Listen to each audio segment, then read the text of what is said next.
The Thunderbird Limited Express train made its last run in Ishikawa Prefecture on March 15th. The train's service span will shrink to coincide with the extension of the Hokuriku Shinkansen bullet train line on March 16th. 全部明日から敦賀止まりになるんで、サンダーバードに会いに行くにやっぱり敦賀行かないと会えないんで、寂しさはあります。The Thunderbird had made one direct round trip per day between Osaka and Wakura Onsen, a hot spring area that was hit by a powerful earthquake on January 1st. 直通だったもので、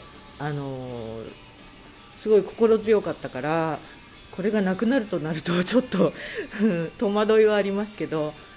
The last Thunderbird departing from Wakura Onsen Station left for Osaka at 10:14 a.m. on March 15th.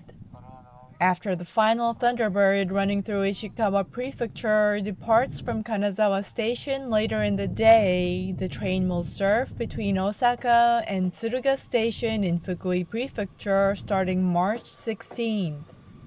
The section between Tsuruga and Kanazawa stations will thereafter be covered by the Hokuriku Shinkansen line.